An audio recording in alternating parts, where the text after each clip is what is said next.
Good evening, everyone. So today will be the last lesson. We're talking about Kamma and Rebirth.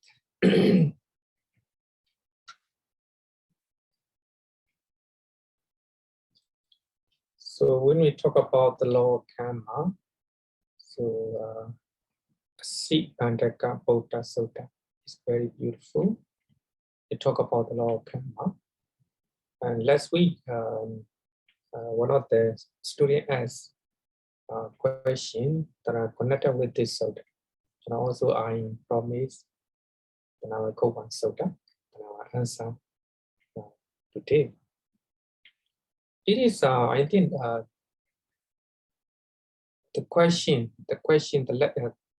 last week you read out one question, right? Do you still have a questions? Aren't you have the question? Last week. Yeah. One question. Let me give me some time to look for it. Yeah, give me some time to look for that. I think it's okay. It's okay. I think I will answer right now. Okay. Actually, it's when we talk about the law of Kamma, it's important to know if a person engages in 10 causes or unwholesome actions that we have learned, like killing, stealing, engaging in sexual misconduct. If someone is engaging in such unwholesome actions, that person will be reborn in a bad destination. But of course, as we have learned in earlier weeks, so they are also there. Even though we do unwholesome actions, if we have more wholesome actions, so those unwholesome actions cannot honestly cannot take place. Later, and also I will quote one sutta, how to override our unwholesome karma. Suppose after doing unwholesome things, want to remove such unwholesome, the result of unwholesome karma. But here in this sutta, the Buddha clearly said that if someone is engaging unwholesome actions, akusala karma, that person will be reborn in a better destination. Because in this sutta, Bhante Cakkapala is a headman. He asked the question, he taught to the Buddha, the Brahmin who are living in Pachabhumi region. So they say that they are sending dead people to heaven, to Brahmaran, by praying, by reciting something. And he also said that the Buddha, you also can do that. He is asking the Buddha, can you pray for the dead person to be born in heaven?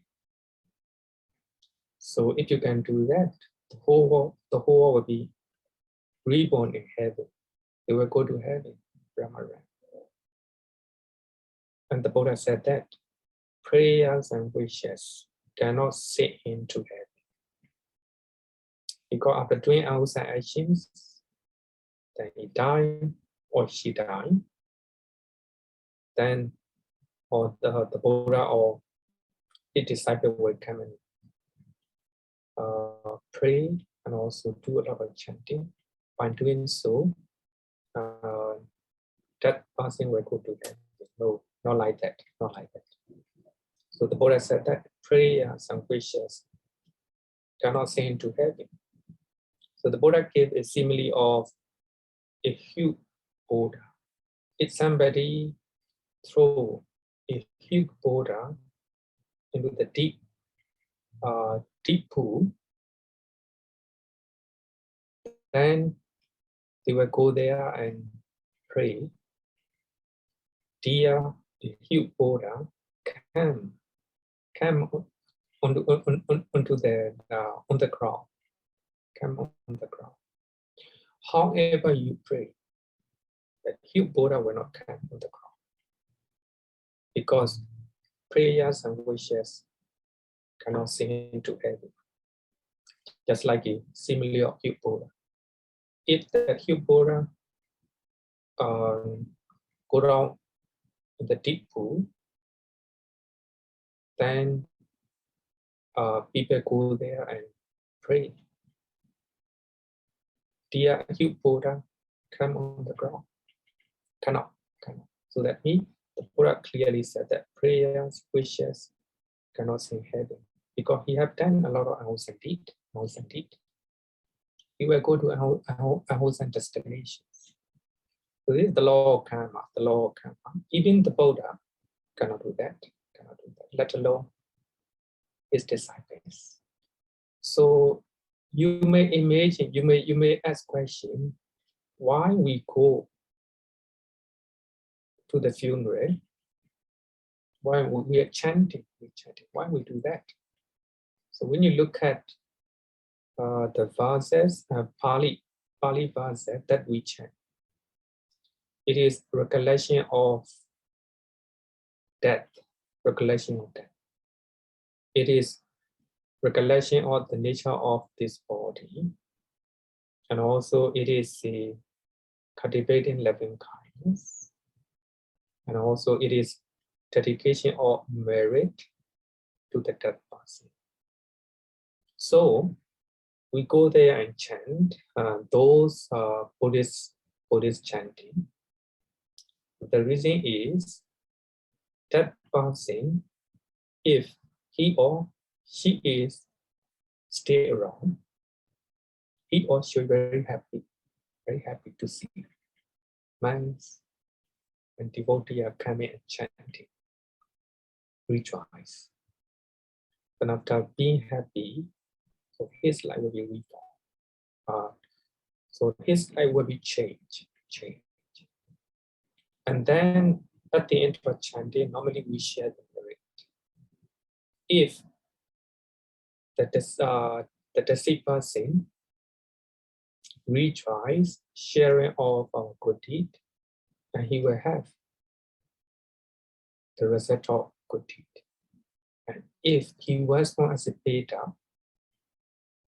as he goes nearby, his life will be changed. So he will have a better existences. So actually the reason why we are chanting is not like a prayer, not like a making wishes. May he or she go to heaven, go to Brahma. No, not like that. So we chant the nature of death, the nature of the body, also recollection of the quality of Buddha Dhamma Sangha, and also we chant Kelaniya Sutta. At the end of chanting, we share the merit. If the deceased person is stay around as a ghost, as a beta, as a hungry ghost, he or she will rejoice what we are doing. So in that way, he will have shared the merit and his life will be transformed. He will have a better existence. So therefore we go there and chant. Not like a prayer, not like wishes. Similarly, and the Buddha said that if a person engages in 10 course of wholesome actions, if someone have done wholesome karma, good deeds, that person will be reborn in a good destination. Then you do good deed, and you have a good destination, good existence.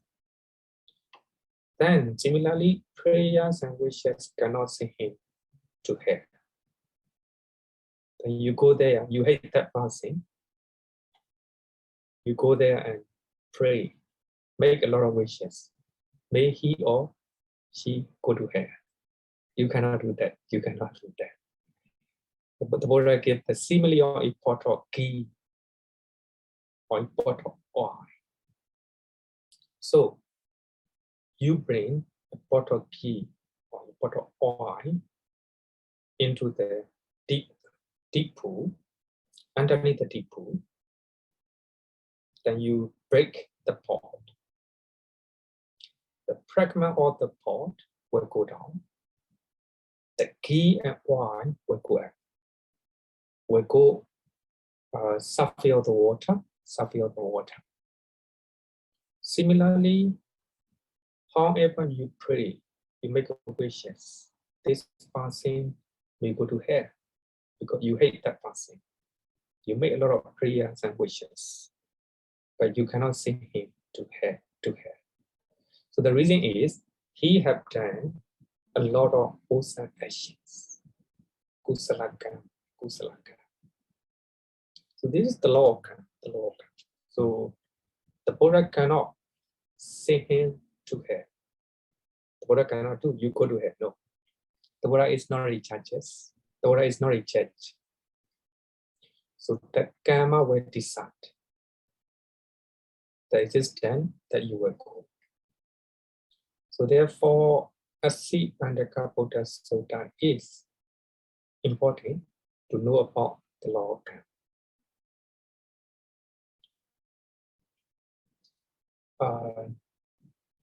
Unchit, you find the question? Yes, I found a Yes, question. yes, we found a question. Yeah, Yes. what's the question? Okay. So the question is, I understand in Theravada Buddhism that rebirth is instantly after death. So how can any merits be transferred if the person is already reborn as someone else, or maybe even in a different plane of existence? Oh yeah. So there is only one condition that person can get share of the merit. If he is reborn as a pet or hungry ghost. So therefore, when we are chanting near his body, maybe he may be reborn as a pet, as a hungry ghost. And after seeing monks and devotees come and chant for him, so we're very happy. And after dedicating, after sharing the merit, after sharing out the merit, if he or she rejoices, and he will have the share of the merit. So he accumulates a lot of good deed. So that good deed will transform his or her life, and he or she will have a better existence. So there's only one condition. If he was once a beta or as a ghost nearby, if he was born as a human being, as a deva, if he go to hell, he cannot receive sharing of the merit, because as soon as somebody dies, then he will have to reborn in the mother's womb. And also, if he or she was born as a deva in heaven, he will even do not think about his earlier life. So therefore, according to one sutta, called Jano Sami Sutta from Inkotranika. So there's only one condition. If someone was once a beta, he can get share the merit. If they was born in other realm, cannot get merit. So regarding with spontaneous rebirth or continual rebirth, later I will discuss using quoting Milena Panya. Okay. Then, so here, suppose you have done wholesome actions or bad deed. How to do it? How to remove your bad deed? Suppose you kill one person, or you kill sentient beings, or you tell lie, and you steal property of other people. You commit wholesome karma, wholesome karma. How to remove? How to override your bad karma? So the Buddha gave the method in Sinkadhamma Sutta. Actually, it's only three. Number one, don't regret over a wholesome state, a wholesome karma that you have done in the past. That's a very important step. Normally, after we have done unwholesome things, we regret. We have a remorse. Oh, I have done unwholesome things yesterday. And I tell lie to my father. Normally, we have a regret. When I was young, I used to do fishing, and I try to do fishing like that, and we regret. Normally, we have a regret after doing our sangha. So the Buddha advice to remove our body is the first one is don't regret over our sankarma that we have done. So the first step. Second one is don't do it again. Don't do it again. That's of course this one is very important step. So after doing awesome things in your past life, in your past, then you can take lesson. I will not do it again. I will not do it again. You're trying to control your body, your speech, your mind, not to do that again. Then the most important thing later, what you can do is develop 4 divine dwellings. 4 divine dwelling is, as you all know, metta, practice, cultivate loving kindness, karuna, compassion, trying to cultivate compassion, trying to put into practice, and mudita, altruistic joy. So when other people are doing good, trying to rejoice, no jealousy. Upekha, when things are doing well, trying to balance your mind.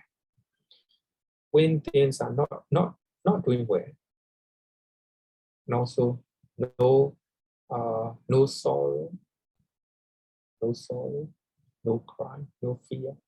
Just kind of balance your emotion. That's called equanimity. So, so the top one is, so the Buddha said that if you practice loving kindness, metta, compassion, karuna, altruistic joy, mudita, and upekha, equanimity. So those wholesome quality can influence, can override unwholesome. So that is a very beautiful and also practical advice for those who have a regret over unwholesome karma. So one way or another, we have done unwholesome karma. So what we can do is no regret, number 1. Number 2, don't do it again. Number 3, practice metta, karuna, mudita, upekha. So today I will not go in detail regarding with the 4 divine dwellings. So if we practice metta, karuna, mudita, upekha, then our previous unwholesome karma will be override. So that is a beautiful and also practical suttas to apply in our daily life. Okay, so now I have to talk about karma and also the law of karma. So do you have any question until now?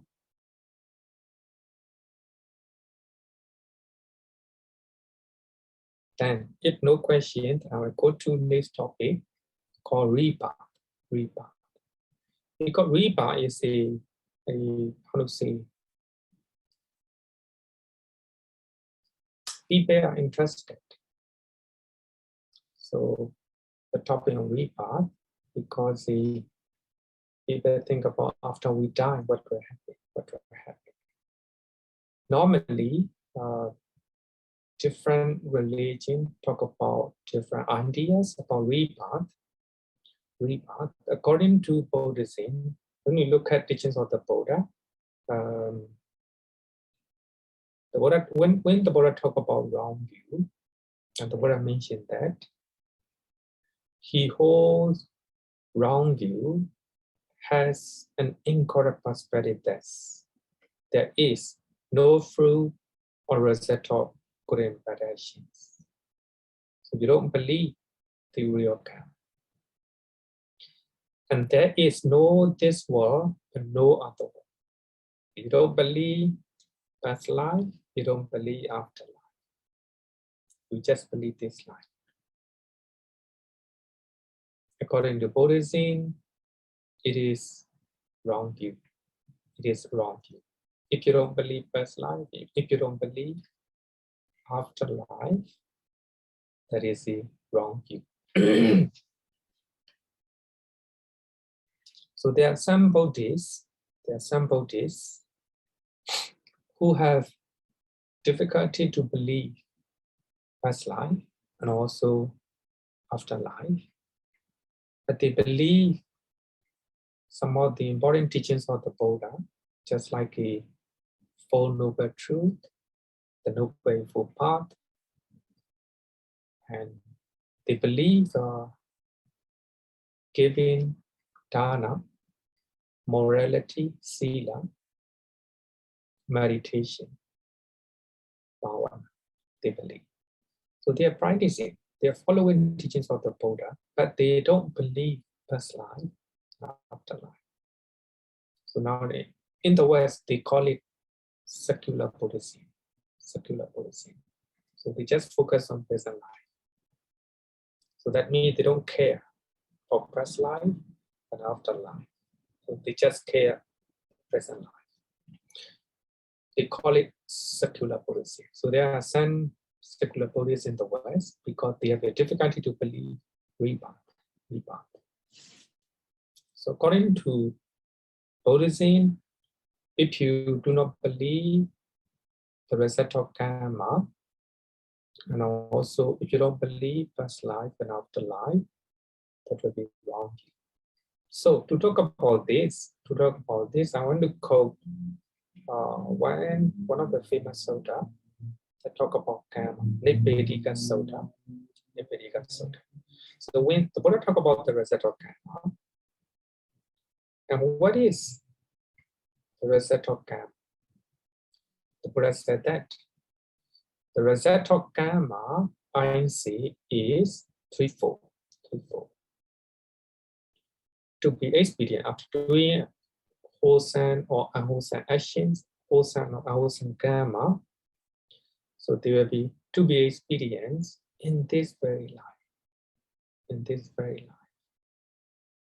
Some people, they're very kind, compassionate, and they do not care, and they do not steal. They try not to tell lie, just telling the truth. So they will experience the result of wholesome karma in this very life. The person who care, who harm, who exploit, who steal, and who engage in such a misconduct like that.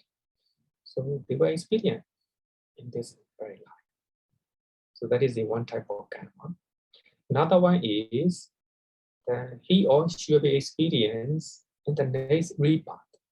So that means next life.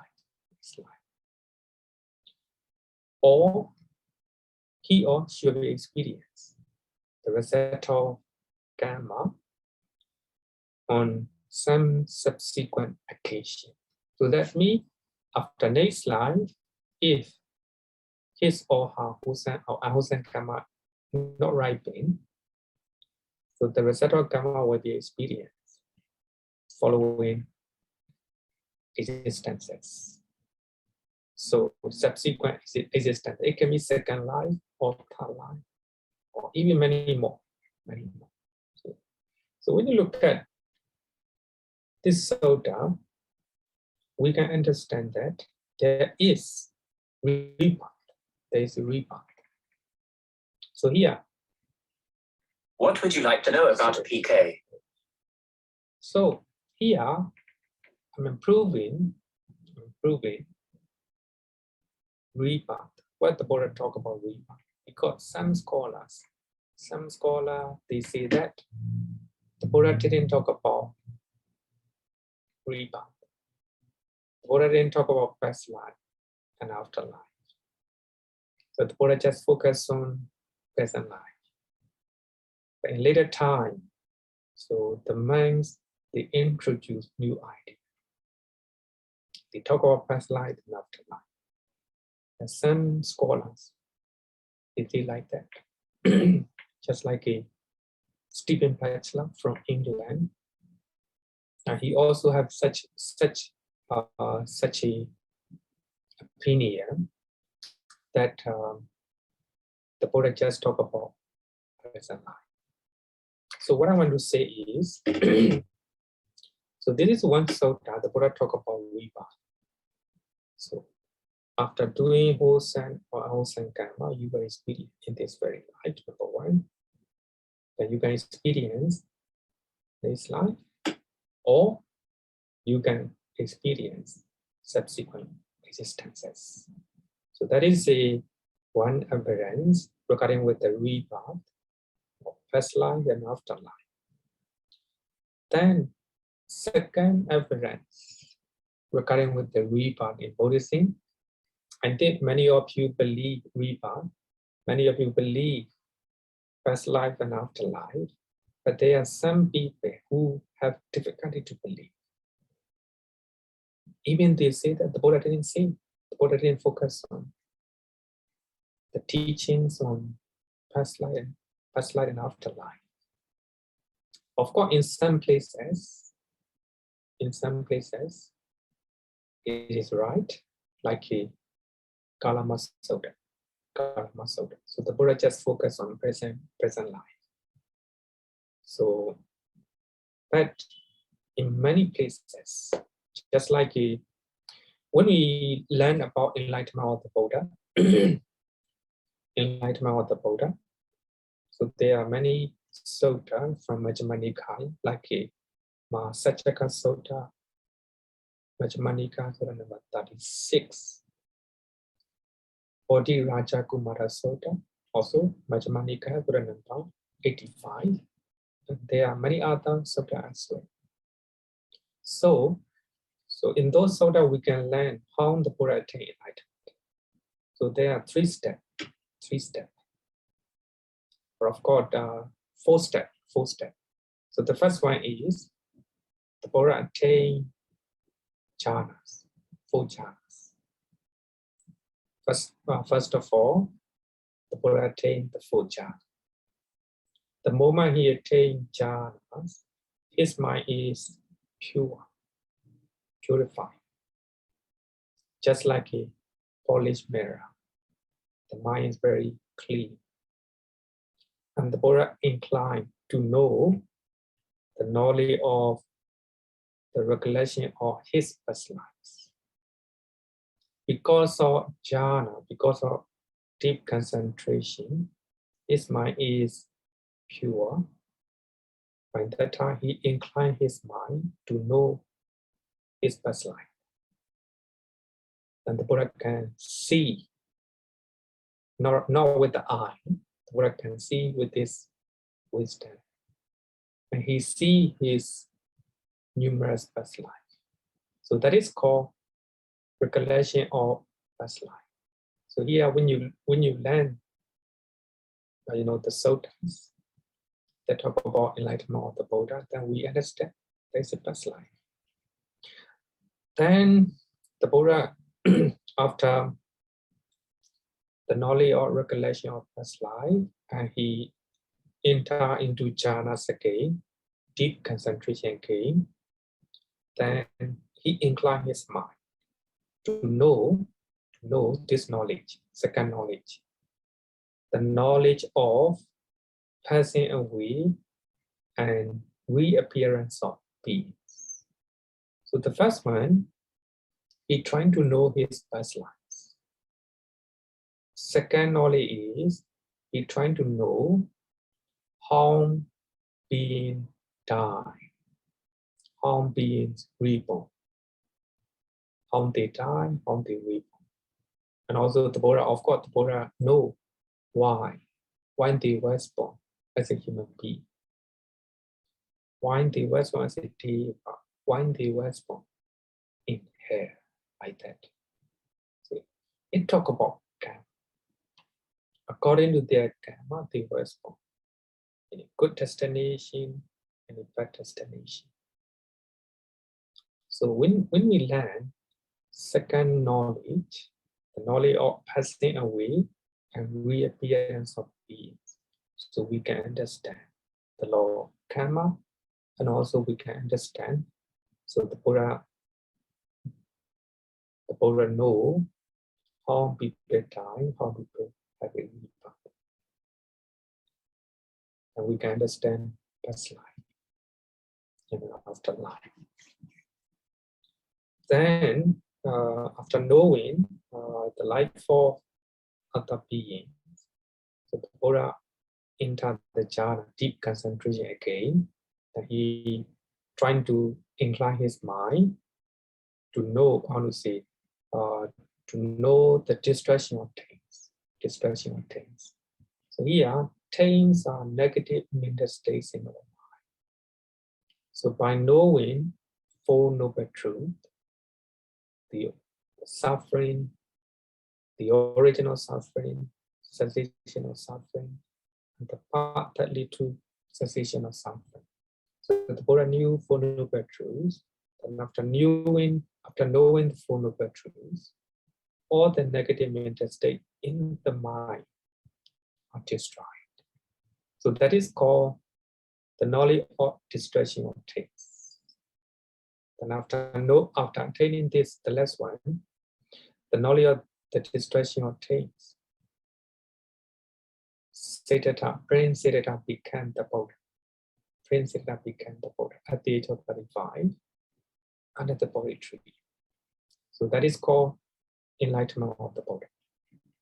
So what I want to say is, when you look at three types of knowledge, the knowledge of recollection of past life, the knowledge of passing away and reappearance of beings, the knowledge of destruction of things, we can understand there is a past life, and also there is afterlife. So there is a rebirth. So rebirth, the idea of rebirth, teachings of rebirth play an important role in both teachings of the Buddha. Even before he became the Buddha, he knew, his past life, and also the past life of other beings. So then only he attained the last knowledge, the knowledge of destruction of things. So therefore, they are sent many meditators after attaining deep concentration, they can recollect their past life. They can recall their past life. So when they have such knowledge, the knowledge of their past life, so they will have a strong faith in the teachings of the Buddha, or he or she will practice more and more.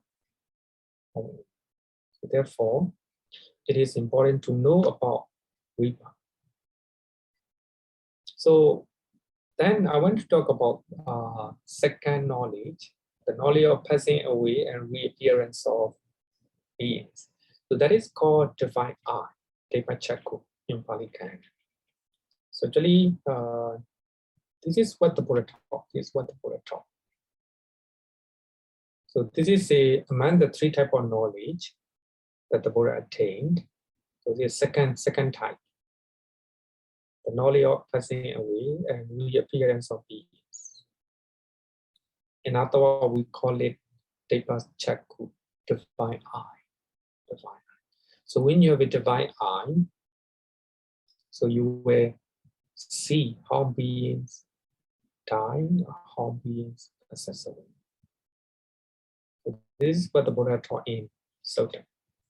When concentrated mind was thus purified because of jhana, his mind is purified,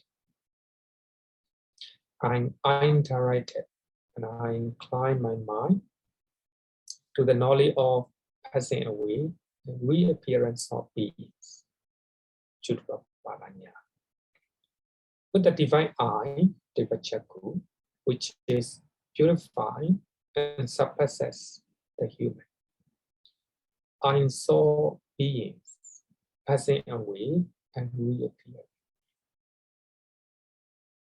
Inferior, some are inferior, some are superior, some are fair, some are ugly, some are happy, some are unhappy in their destinations. The Buddha see it, not with the naked eye, but the wisdom eye, the eye not the wisdom.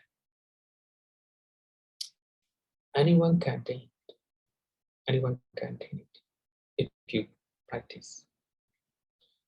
I understood how beings pass on according to their actions. So here we can understand that according to their karma. According to their karma. So they were born. Some people may have done a lot of unwholesome actions, unwholesome karma. So they were reborn in their unwholesome destinations. Some people have done a lot of good deeds, then they will have a good rebirth in a good destinations. According to their karmas, according to their karma. So that is a theory of karma. That is the teachings of rebirth in Buddhism. So by seeing important teachings, especially when we talk about how the Buddha attained enlightenment, how Prince Siddhartha became the Buddha, so we can understand there's a rebirth in Buddhism. Rebirth play an important role in Buddhism. Okay. Question? The question? I think I actually have a question. So, I always wonder if the idea of karma, rebirth, and all this is it in contradiction with the teaching of non-self? So, like for example, imagine like when we do a certain action in this particular life, then, and we say that in the next life, is the self in this life and the next the same? Then because it seems like if you say that it's the same, then it's in contradiction with non-self. But you say that they are different, then it's as if this person did something and another being is bearing the consequence of that action. So yeah. Okay, I will come to that. I will explain based on later. I will explain. Okay. Actually, your question is very similar to earlier questions. Okay. So, very similar. So theory of karma contradict the teachings of net nonsense. Okay, I will answer. Question. Okay, if no question, then I will start talking about rebirth. So I will start, as a Thitapara mind, I will start rebirth according to Thitapara. Okay? Later, I will talk about rebirth according to other schools. That is according to Thitapara, not according to Pali Canon. So here, it's important to know that Pali Canon, Nikayas, we call it by Nikayas. And Thitapara, slightly different, no? Slightly different. Pali Canon, we call it Ali Buddhism. Ali Buddhism.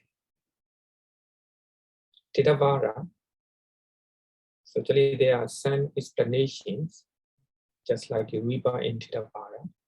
So this is a teachings of Thitapara, especially in the commentaries. The commentaries. Visuddhimagga. So these are Thitapara concepts. So now I will talk about rebirth according to Thitapara. In Pittamada Sangha. Pittamada Sangha is a commentary about teachings of the Buddha. According to Thitapara, immediately after death consciousness has ceased. A rebirth consciousness of the appropriate kind arises. So rebirth consciousness is established in the subsequent existence. So here you can see that immediately after time, immediately after you die, you will have a rebirth. So there is no in-between state. You die right now, you have a rebirth right away. So there is no time and space in between death and rebirth, according to Tridhava. I think that is 90% correct. 90% correct. We die. If you were born in heaven, you will become a diva right away. So you die. If you were reborn in Singapore, so your rebirth consciousness will take place in the mother's womb right away. Generally, it is correct because I will quote what the Buddha taught in Anguttara Nikaya. So this is a process of death. And the Buddha said that here, bhikkhus, having encompasses a mentally corrupted person's mind with my own eye, Sometimes actually, what when we read the Pali, sutras, sometimes it's a bit difficult to understand. Then I will explain. So here the Buddha said that he see the mind of corrupted person with the old mind. The Buddha can see. I understand that if this person were to die at this time, because his mind is corrupted, mentally corrupted, he will be deposited in here, as if brought there. In Pali, Yathapada Neketo Eon Nire. So here, when you look at this usage in Pali, in English translation, you die, somebody died, so the person have done a lot of hours and deed. So he was born in here, right away. Immediately after he died, his rebirth consciousness were reborn in here. So when we look at this sutras, so this is a general theory of Kamma. So after we die right away, you have a rebirth. So after somebody have done a lot of hours and Kamma, they were born in a wholesome destination, like here. And also, I will quote one soda, another soda, same thing. The Buddha said he can see the mind of a placid person mind. So that means somebody who are doing good things, his mind is placid and pure. He can see. I understand that if this person were to die at this time, he will be deposited in heaven, as if brought there. Somebody who have done good deed, so he will have a rebirth in heaven, as if somebody brought there. Normally, I give example. No? You put one cup here, and I put another place, like that. So somebody die after doing a lot of good deed, die right now, and have a rebirth in heaven right away. As if brought there. You bring something and put it somewhere right away. So when we look at what the Buddha taught in those suttas, we can understand generally after we die, we will have a rebirth consciousness, rebirth right away. So I would say that it's 90%. 90% according to Theravada, rebirth take place immediately after you die. So according to Theravada, there's no in-between state. Between death and rebirth, no time and space. Right away. But there is 10%.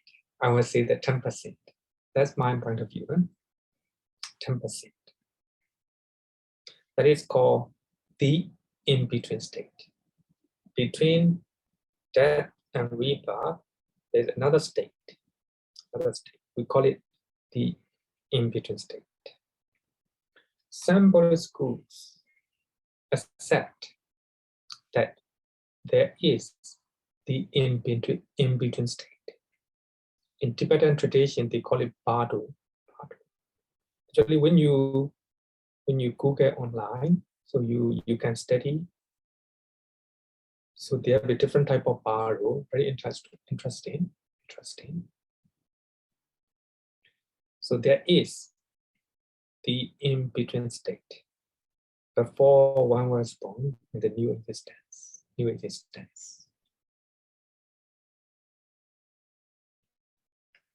Some evidences from the Pali Canon also suggest that there is such an interval between death and rebirth. So according to some suttas from Pali Canon, Pali Canon, Nikayas. So there are some evidence that. So what other Buddhist schools are saying is truth. But if we say there is no in-between state, if there's no bardo, that's wrong according to some sutta from Pali Canon. So that means what they say is correct. I also believe, but not 100%, 10%. Maybe 90% of the people, they die, they will have immediate rebirth in one particular existences. But 10% of the people may have in-between state. So later I will use some suttas. So one sutta, when the Buddha talk about Nibbana, the Buddha mentioned in some places the Buddha mentioned these lines. When there is no passing away and rebirth, so that means if there's no death, no rebirth, so there is no here. Here means in this life. Hereafter this life. Or in between the two. Very clear. In between the two. Here means this life. Hereafter means next life. In between the two. That means the in-between state. So that means because of craving for existence, we have a rebirth. We have a new life. If there's no more craving, you attain Nibbana. So after you attain Nibbana, after you become an arahant from the Buddha, no more rebirth. Then, if there's no more rebirth, so there is no passing away, no die, no death, and also no rebirth again. If there's no death, no rebirth, so there will be no this life, after life, the life in between, the life in between. Yeah, ubaya mandari. Pali is very clear. So when you look at this sutta, and also some of the similar suttas, so one of them is the Bahiya Sutta. Bahiya Sutta, also a well-known sutta. So we talk about there is in between state, or the life between death and rebirth. Between there's the one state. It's called Badu. Badu. So here I will call another sutta, Kelaniya Metta Sutta. Actually, earlier we chant Kelaniya Metta Sutta, right? Even in that sutta, we can find one word that might indicate in between state. So in Metta Sutta, the Buddha said that whether they are seen or unseen, being who can see, who cannot see, whether they dwell far or near, whether they have come to be, so here, whether they have come to be, whether they born, or whether they were come to be born, to be born. So whether they was born or whether they will be to be born. So in Pali, we call it Sambhavesi. The literal meaning of Sambhavesi is seeking a future rebirth. Seeking a future rebirth. A being is seeking or looking after rebirth. Suppose I die. I die with death, no? And then mind consciousness is seeking where to be born. Maybe I may go to different type of mother. Oh, this mother is not good. There may be the choice, according to this concept, according to Tibetan tradition. So some people may have choice to choose which mother he will have a rebirth. He will go enter into the mother's womb. So therefore, seek a future rebirth. Then he choose, oh, I will go to in this family, Such type of consciousness, maybe very advanced or maybe higher beings, because of their best, because of their good deed, they have the choice to choose the family, the places, seeking a future rebirth. So here, some scholars also quoted this verse, quoted this word, Sambhavesi. It talk about in between state. The being after he died do not have any rebirth yet, seeking future rebirth. But the commentary is now he can Theravada, Theravada. According to Theravada, the commentary define that Buddha here me born. So Arahant, they was born. After they die, no more rebirth. So here Sambhavesi is a to be born or seeking future rebirth me, orderlings, Puthojana, and trainees like Sotapanna, Sakatagami, and Anagami. So they are seeking a future rebirth. They still have craving for existence because of that they need to seek their rebirth. So according to Theravada, they do not accept the idea of Badu, the idea of in between state.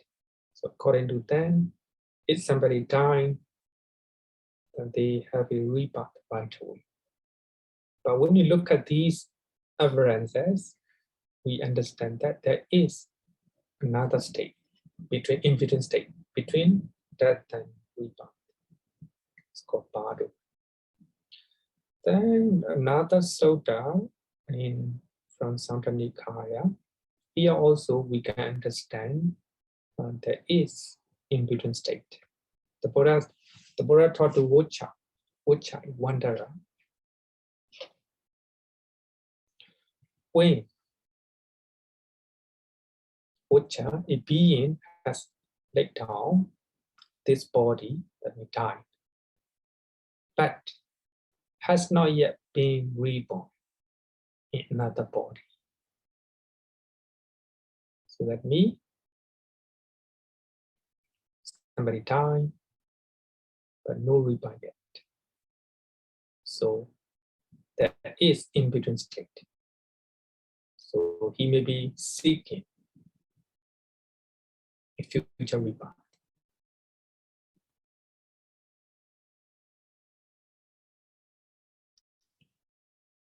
The most clear, I think the most strong evidence regarding with the in-between state of Bardo is from the some sutta that talk about no-returner, different type of five type of no-returner. One of them is the attainer or nibbana in the interval. So in between, in the interval means between death and rebirth. Some may become non-returner in this life. Some may become non-returner just before they die. And some, they become non-returner between death and rebirth. Death and rebirth. So that means there is in-between state between death and rebirth. So actually, in those sutta, the Buddha gave three similes. So those similes suggest that the attainer or nibbana in the interval, attain nibbana, so that means become non-returner before actually taking rebirth. So you can look at the example. You can look at the simile, very important one.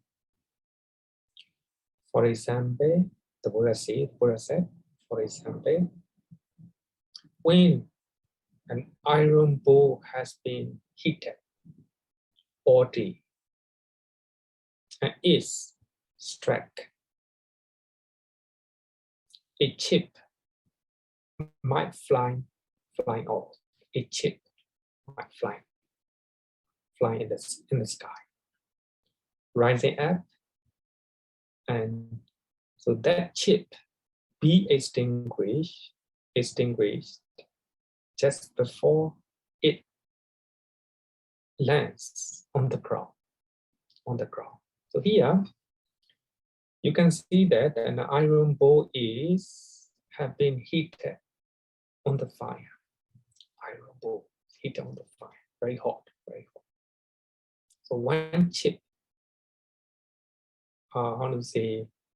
might fly off. One iron chip flying. That is flying on the sky. So on the air, flying. It is extinguished. So that means the heat is extinguished just before it is landed on the ground. So here, a chip is on the iron bowl. So that is a death. Landing on the ground is a rebirth. But in between, the chip is flying in the sky, in the air. It is extinguished on the air, before it is landed on the ground. So that means there is an interval between death and rebirth. So that means, that person is meditating. Doing inside meditation. Then while he is doing meditation, he might die. He died. That consciousness. But here, even though that consciousness takes place, his mind is still meditating. The mind is still meditating. So then he or she still have craving for existence. Because of that, he will reborn as a Brahma. But he became no-returner. Just before he was born in the Brahma, in between the state. So what I want to say is, here you can have the Buddha said, so too, Bhikkhu is practicing this. With the utter destruction of the 5 lower factors, he becomes Tena or Nibbana in the interim. So that means he attained Nibbana in between death and rebirth. But he still have craving for existence. Because of that, he was born as a Brahma, as a no-returner. So that means, so when you read these suttas, so here I have given on a quotation from Gotra Nikaya, different suttas. So when you see this sutta, there is in between state, there is a Bhadu state. So as I earlier said that it is very rare. I will say that it's very rare. Only 10% of the people may have in between state. 90%, they die, they will have an immediate rebirth. So that is my opinion. Okay, any question? Any question?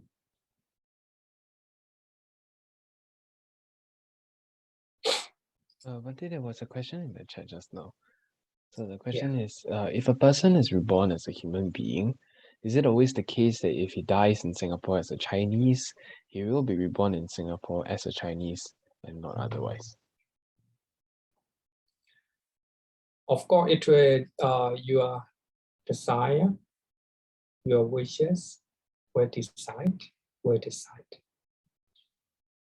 Of course, if you die as a Chinese, you have a lot of attachment to Chinese tradition.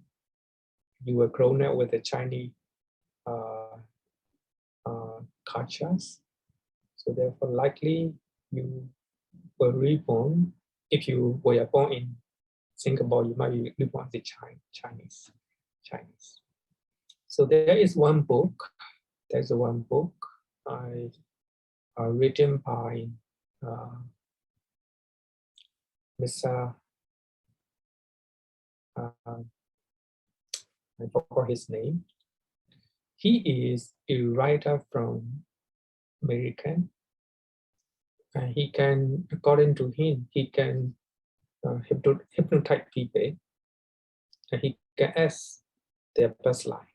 So actually, he is a Christian. He is non-believer of past life and afterlife. But so because of his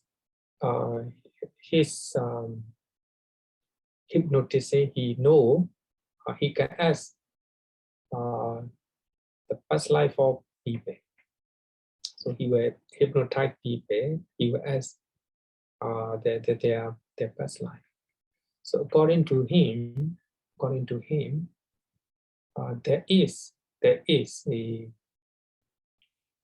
great civilization in the Antarctica Ocean. I think Antarctica or Pacific Ocean, I forgot. So because of Great Flood, the water go into those regions, it became ocean. People there die. It's a great civilization. So they have an advanced science, according to him. So those people, they die because of the Great Flood. So they were born in Europe, mostly are born in Europe. So that means that civilization may be European civilization. Then they die, then they was born as a European being. So so that means it may be correct that if you die as the Chinese, if you still have attachment to your culture, way of thinking, then probably you were born as a Chinese in Singapore. Okay. We have another question from the chat. So the question reads, good evening, Bhante. According to Mahayana and Tibetan traditions, the in-between state can be as long as 49 days. Is this supported by the Pali Canon, or is the Pali Canon silent on this? Thank you. Pali Canon do not say about 49 days. 49 days. As I earlier said, that these are the evidences. So there is in-between state in the Pali Canon, but Theravada do not believe. But Mahayana and Vajrayana, they have the idea of 49 days. 49 days. As a Burmese, we believe 7 days. 7 days. So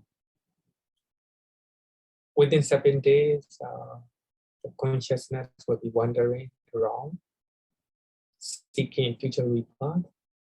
In those times, if we share the merit, they can rejoice. They can get sharing of the merit. So even Burmese, even though they are Theravada, they still believe that. But Theravada means they always say, no need to believe such one. So, but in Theravada, we have a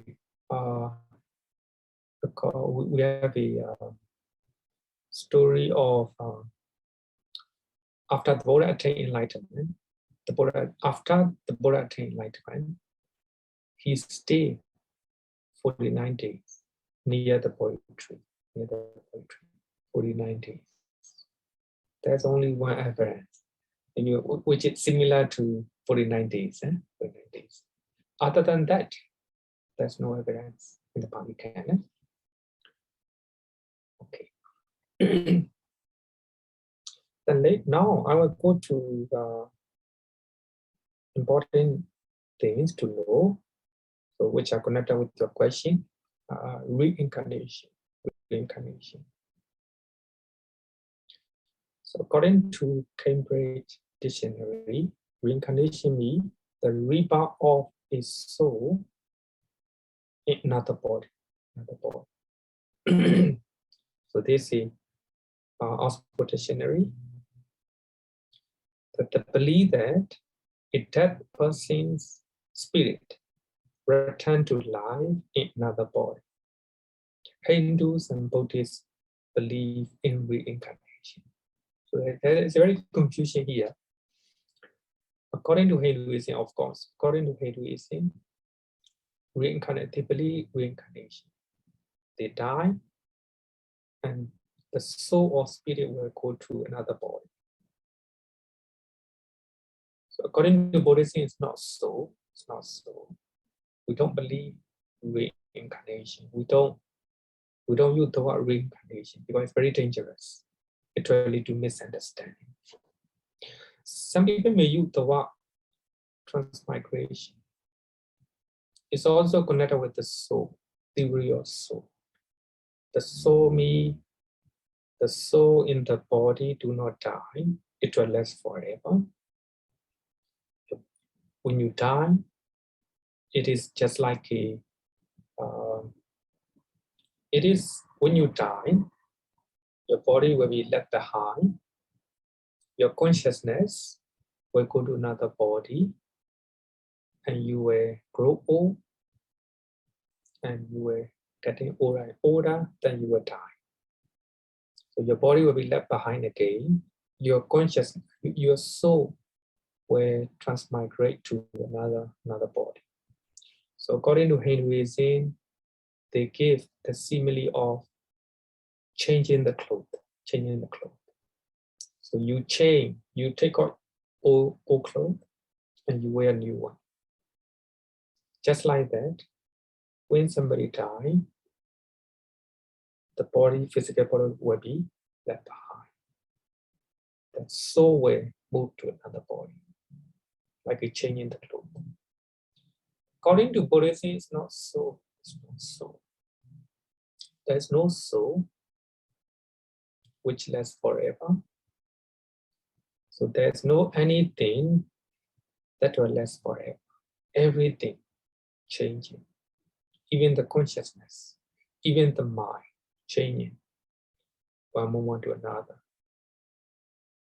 So we can look at our mind. We can look at our mind. Sometimes we are happy, sometimes we are not happy. That is I want to say a good example of impermanent nature. So therefore we call it condition. The mind is condition and physical body is condition. Based on conditions, our mind is changing. So when we experience good things, we are happy. So when we experience bad things, we are unhappy. So when we experience cold weather, our body will be different. Hot weather, changing. The changing of physical body, no doubt. Of course, even Hinduism, they believe the changing of the body. But they also believe that there is unchanging nature called soul. It's everlasting, does not change. According to them, this body dying, then unchanging soul will move to another form. According to Buddhism, no, not like that. We call it consciousness. To make it simple, the mind. Actually, the mind is always changing. Arises, that's passes away. A new one will arise, and that one also will pass away. Another new one will arise, pass away. It go like that. It go like that. So there is a question. There is a question. So as you said that, theory of Kamma and theory of net non-self, are they contradict?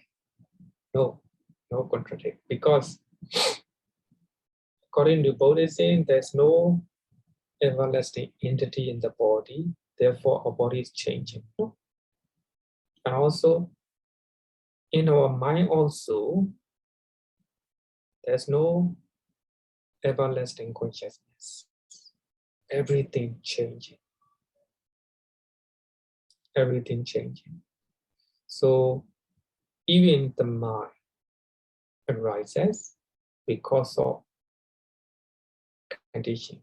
Because of conditions. Just like a playing guitar. Just like a playing guitar. So when you do not play guitar, there's no sound. There's no sound. Then you play using your fingers. So your fingers is condition. You play, there is the sound. Without playing, no sound. Then you can ask, where the sound exists in the guitar? Is it the sound? Is it in the guitar? No, there's no sound. Is it in your hand? No, the sound does not come from your hand. How about the space in between the hand and guitar? No, there's no sound. Only you play it, the sound comes out. So that means similarly, the mind does not exist anywhere. The mind does not exist in your body. It does not exist in your brain, not exist in your heart. The mind arises because of conditions. You see beautiful things, you are happy. Happy mind arises because you see beautiful things. you see unpleasant things, a happiness will arise. A happy mind arises because of I, then that you see like that. So that means, according to Buddhism, everything, physical body and also the mind arises because of causing conditions. So therefore, they are impermanent. They're changing. So here also, there's a question. When we die as a Buddhist, we call it death consciousness. Death consciousness. Then death consciousness die. Another consciousness will arise. We call it rebirth consciousness. You may think that death consciousness and rebirth consciousness, are they the same? No, not the same. Are they different? We can also say no, because rebirth consciousness arises because death consciousness ceases. Cessation of death consciousness is the cause of arising of rebirth consciousness. So when you die, we call it death consciousness. So the quality of death consciousness will decide quality of your rebirth. So therefore, normally we always say that the last thought moment is important as a Buddhist, because that will decide your rebirth. Someone who have done a lot of good deed, so the moment they die, so they will recollect their good deed, That will become their karma. Because of that good karma, they will have a good rebirth.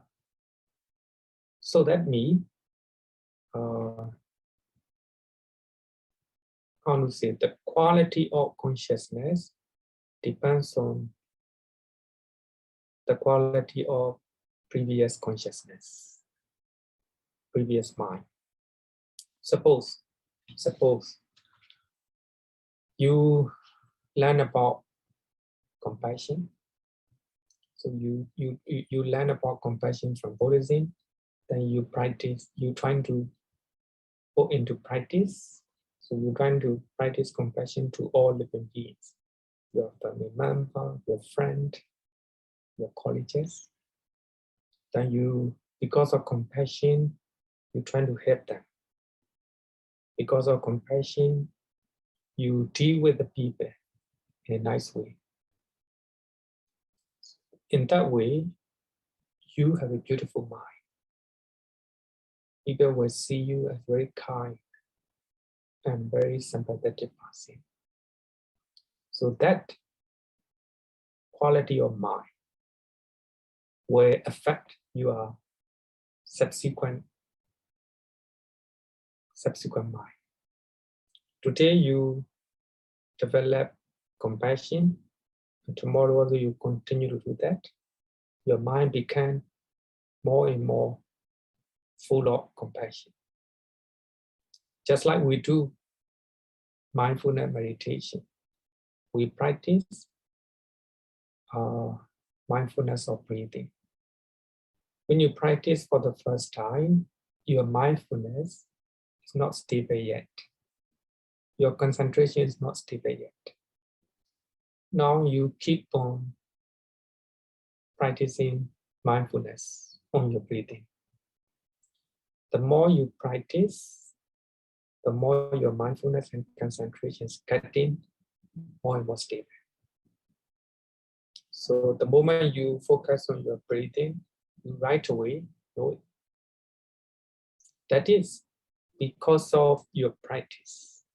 Earlier consciousness, the quality of the mind, influenced the quality of subsequent mind. Similarly, you die with a beautiful consciousness. Then you are, so that beauty will follow, next life, rebirth consciousness. So that is we call it, we explain it, that consciousness and rebirth consciousness, they are not the same. They are not the same. Because that consciousness stop, then after cessation of that consciousness, the rebirth consciousness will take place, will arise. So the quality of that consciousness will be carry to what we manifest in the quality of rebirth consciousness. If you have a beautiful mind, the moment you die, and your consciousness also, the rebirth consciousness also will be beautiful, beautiful. So therefore, we normally quote Milena Panya. Actually, Milena Panya is one of the well-known texts in Theravada Buddhism. King Milena asks many questions to Venerable Nagasena. And Venerable Nagasena can answer those questions. So those questions and answers are combined and became Milena Panya. So this is the question of King Milena. He who is born, Venerable Nagasena, he who is born, does he remain the same or become another? Similar question. Huh? So one who is reborn, suppose you die, and you reborn next life. So you in this life and you next life, are they the same? Are they the same? Or they are another? And Venerable Nagasena answer, not just so, not just so, and no. Neither the same nor another. We cannot say the same, and also we cannot say not the same. It's very, very tricky, very tricky. The Venerable Nagasena gave the simile of, he said that neither the same nor another. He gave beautiful simile, and he said that it is like a milk. It is like a milk. So that means you die in this life. You were born in another life, another life. Are they the same? So we cannot say they are not. They are the same. We cannot also say they are not the same. So here we can look at the simile of milk. It is like a milk, which, when once taken from the cow, turns after a lapse of time, turns first to curd. Milk change to curd, then curd change to butter, butter change to ghee. Different process. Then you take it from the cow, it became milk. So when then it will change to curd. The curd will change to butter. The butter will change to ghee. Now, it would be right to say that the milk was the same thing as the curd or the butter or the ghee. No, they are not the same. Are they totally different? No, they are not really different, because the butter comes from the milk. The ghee comes from the butter. Similarly, actually the Kamma said, certainly not. But the butter, ghee, they are produced out of milk. So they are not the same, but so there is the link. So the ghee, the butter produced from the milk. So just so okay is the continuity or a passing of thing maintained, continuity or passing of things maintained. One comes into being, another passes away. And the rebirth is as it were simultaneous. According to Myinmu, this is the data for a text. According to Myinmu, according to Dhamma, the rebirth is simultaneous. If you die, you will be rebirth right away. But you in this life, you in next life, we cannot say they are the same, because so you are that consciousness is a one consciousness, it will cease. After cessation of that consciousness, the rebirth consciousness will arise. But they are not different, they are not the same, no? That consciousness, rebirth consciousness, they are not the same. But we also cannot say they are different. No, because there is the link between death and rebirth. So the quality of that consciousness will be carried to rebirth consciousness. So that means, so actually they are separate one. They are separate one. Cessation of that consciousness, one consciousness or one mind cease. Another consciousness will arise. So that means that consciousness, even the rebirth consciousness is not everlasting. It will cease. Another consciousness will arise. We call it Bhavanga. Bhavanga Cheta will arise. So like that, even though that consciousness, rebirth consciousness, even though they are not the same, there is the link. There is energy, the energy of that consciousness will be, manifested in the rebirth consciousness. So even though they are different, still the link.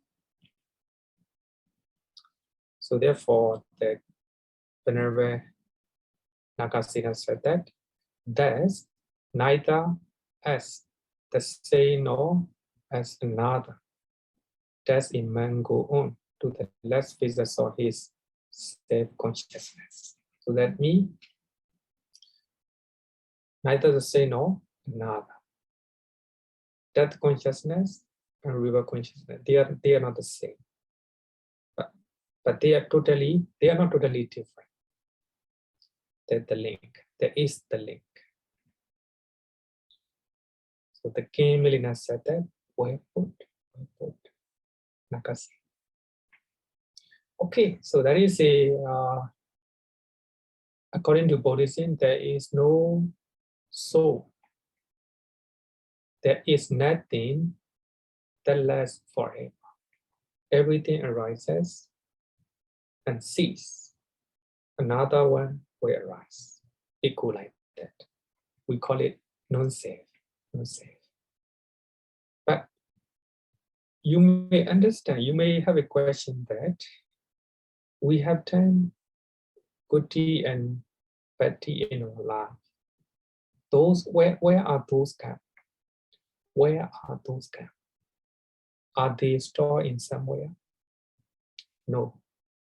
According to Buddhism, it is so that the result of karma, the energy of karma will be manifested in your mind. Suppose you die recollecting wholesome karma in your life. So that energy of karma will be manifested in the rebirth consciousness. So that means the karma will be followed in the mind stream. In the mind stream, karma will be in the mind stream. Suppose you practice compassion today, then you keep on practice second day, 1 month, 1 year. So that compassionate mind will exist in your mind stream, as an energy, Also, when you die, so that energy will be carried. Okay, any question? Bhante, there's a question. There's a few questions, I think. Okay, the first one is at death, a person has to be conceived in the mother's womb. The time between the death and the conception will be considered as the in-between state. Normally, I think if someone dies, as I earlier said, that mostly people will have an immediate rebirth. Mostly. But there may be some occasion that you die, you have a you are not reborn yet. So your consciousness will be seeking a rebirth. Seeking means seeking a mother's, the family, and seeking where you were reborn, where you were reborn. So in those cases, I think that it will be rare, very rare case. Then the consciousness will be seeking rebirth, where to born, where he will be born. Then that will be a impedance state. Normally, people die right away, they will rebirth. Yeah. Okay, Bhante, the next one. Bhante, we have learned a lot about karma and rebirth over the last 1 month or so, and thank you for sharing and answering our question. I understand that humans in general don't remember their past lives, so we are not aware who, what, and where we have been. We also do not know if your current karma will lead us into any other plane of existence. Everything changes, nothing is taken along, as we do not know where we come from and where we are going. So there's no memories at all. So why is it still important to us? Yes, because when you look at how the Buddha attained enlightenment, how Prince Siddhartha became an arahant. So after he can recollect his past life, he can see the life of other beings. Because of that, he have understanding. Because of Ahimsa Karma, people was born and happy destinations. Because of Ahimsa Karma, they was born a happy destinations. So he got that idea, that understanding, because of recollecting past karma. So suppose after doing meditation, if we can recollect our past life, and we will learn a lot. So I was born here, why? Then I was born in awful destinations, awful places, why? So then we learn a lot of lessons from our own experience. Then based on our own lessons, we know that what to do, what not to do. So in that way, if we can recollect our own past life, then we have a lot of lessons. We will not do unwholesome things. We're trying to do wholesome things. Even we do unwholesome things, we know that we know in our mind that, oh, it will lead to that destination. So it will change. it will change our way of thinking. Of course, if you don't believe past life, afterlife, stay okay as long as you are practicing Dana Sila Bhavana, generosity, morality, and meditation. Okay, that will be okay. As long as you are practicing the Noble Eightfold Path, you are leading right direction. Okay, Bhante, there's a last question. Buddhisms don't believe in reincarnation, but rebirth and reincarnations, are they the same meaning and how? I don't know whether have you. Yeah, actually, they are not the same according to, when you look at the dictionary, definition of dictionary, when you look at the dictionary, Oxford Dictionary, they clearly say that reincarnation means you left your body behind, the soul will move to another body. So there is soul, everlasting entity. So that means the soul will move to another body. So that is called reincarnation. But according to Buddhism, it's not like that. When we die, so the less mind in this life, we call it death consciousness or death mind. So then that consciousness stop. Another consciousness will arise. Another consciousness will arise in one particular place. Actually, the Buddha used the word "atitati," the consciousness established in new place, new consciousness. Sorry, new existence. Suppose we die, you die, you have craving for becoming a human being. You want to come back to Singapore as a human being. That's your craving. Then, of course, without doing wholesome good things, you cannot be born as a human being. After doing a lot of good deed, then you have a craving or attachment to Singapore. You want to be born as a human being. So that craving for existence will decide your rebirth. So you will have it, then you die. So death consciousness already ceases. The new consciousness will arise. So that consciousness will establish in the mother's womb. Together with material phenomena. So that means your consciousness is not a soul. It's not everlasting. It stops. So it see. If one consciousness ceases, the new consciousness will arise. So that consciousness also will cease. Another new consciousness will arise. And this one also will cease. New consciousness will arise.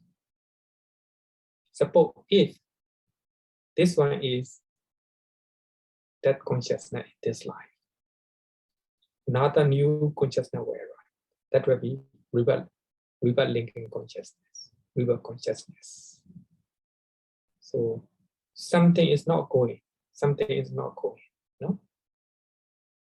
Consciousness stop on the passes away.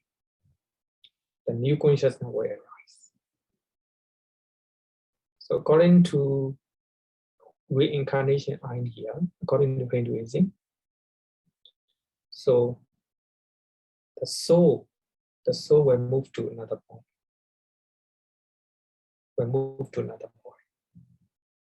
That is, we call it reincarnation. But according to Buddhism, it's not like that. Nothing is moving. So that consciousness will cease. because of cessation of death consciousness, another new consciousness will arise. So that new consciousness is called rebirth consciousness. Together with that consciousness, a material phenomena, the body also will arise.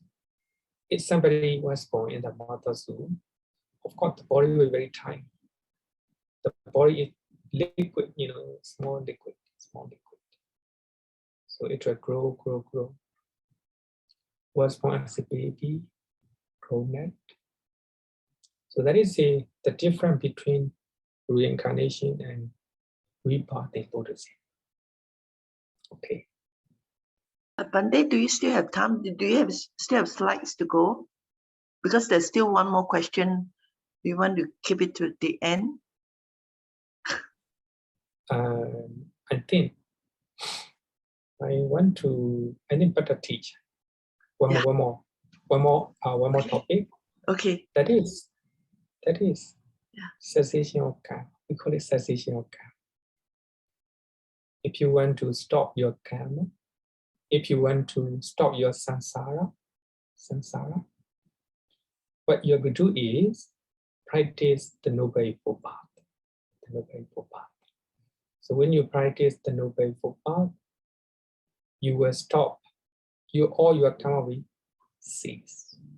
No more. If there's no karma, no more rebirth. If there's no more rebirth, then no death. So that will be cessation of suffering. That will be complete nibbana. So here, according to Abhidhamma, there is one time. It's called Kriya. Similar to karma. Actually, both karma and kriya, they have the same meaning, action. But they are different. According to Abhidhamma, the action of Arahants and the Buddha, we call it kriya. So the Buddha also do a lot of actions. The Buddha use bodily action, verbal actions, and mental actions. So their actions are called kriya, not karma. Because according to Abhidhamma,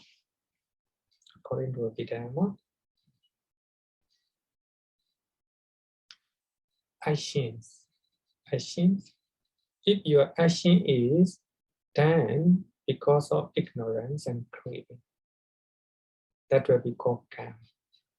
But if you do something without ignorance and without craving, that will be called kriya. Maybe I will show you an example. So here, karma, actions motivated by ignorance and craving. You crave for something, because of that you do something. So here, kriya is you do something without any ignorance and craving. Now I give you one example. As a parent, you raise your children for your pride, to show off. Suppose you send your children to NUS, Singapore, national universities, because you want to show all your friends. Oh, mindset. My daughter is attending NUS. So that means you are sending your children to NUS because you want to show off your neighbors, your colleagues. So that is, you have a craving for a good image. Another one is you raise your children for their happiness, for their welfare. Because you send your children to NUS because you want them to be happy for the welfare of their life. So here is a co-intention, different intention, different motivation. In the first case, you crave for a good image for yourself. By sending your children to NUS, you can show off among your friends. Oh, my child is attending NUS. Very craving. Another one is you send your children to NUS because you want your children to be happy, good welfare, with different intention. So I will call it, so the first case, Kamma, motivated by craving. Second one, Kriya, without any craving. So you just look at the welfare of your children. And also as a politician, so somebody engage in politics for their own sake, for the money, for the fame. So they want to get a lot of money from being politicians, and they want to become famous if they become politician. In second case, they do politics for the sake of all citizens in the country. So here, motivation is different. The same action. So they are doing politics. In first case, they do politics because they want to get money or fame or popularity. They crave for it. So they do politics. The second case, they do politics for the sake of all citizens in the country. Actually, intention is different. Doing as a politician is the same, the same actions, but different intention. So the first intention, if action is motivated by craving, attachment, we'll call it Kamma. If you do something without any craving, that will be called Kriya. So therefore, if you do something without craving, then ultimately you will attain Nibbana. So that will be cessation of Kamma. Okay, so and then this one is a little bit deep. Maybe if you don't understand, leave it aside. Okay, so I hope that that will be the end of my lessons, and I hope that you understand what is Kamma, what is the result of Kamma, what is the theory of Kamma, and also the law of Kamma, and also what is a rebirth. And I hope that you learn from my lessons. Thank you so much. So that is my, that's all. Okay, Bhante. So Bhante, would you want to still answer the last question, or because the time is actually 9:30 now? Okay, yeah. Yeah. Let's. Okay, the last one. Thank you, Bhante, for the valuable teachings. Can I clarify the following? Number one is praying, chanting, sending of merits for the deceased may only be received if the consciousness of the deceased is reborn in the ghost realm, not even those in the hell realm. Before the rebirth, Right. and Actually, possibility within 7 or 49 days for those who are in the in-between state. Yeah. First of all, we share the merit. We can not every person will receive it. Only if they was born as a ghost, because of craving for family, craving for houses. So you have this attachment to nearby. If you was once a ghost, then after sharing of merit, he feel very happy, rejoice. So that rejoice, joy will transform their life. So that is how to say, the benefit of sharing of merit. If they was born in hell, if they was born as a human being, as a deva, they cannot get the share of the merit. According to Theravada, I would say that according to Theravada, no? So I'm to differentiate. Of course, in other schools, so they according to them, people even in the hell, so they can get the share of the merit. Okay. Sorry, the second part is the family of the deceased continue to do praying, chanting, sending of the merits as they can't tell if the consciousness of the deceased is still in the lower realm. Actually, it's already answered according to Theravada. Yeah. So actually, I will not say that Theravada teaching is correct. So, but I'm telling that according to Theravada, only in possibility of receiving merit, someone who was born as a Veda, as a ghost realm. So other realm, they cannot receive it. So another one is after they die, so there is possibility of Bhado state or in-between state. So our consciousness will be seeking a rebirth. So it may be 7 days, it may be 1 day, 3 days, 7 days, it may be 49 days. 49 days, yeah. We cannot say for sure.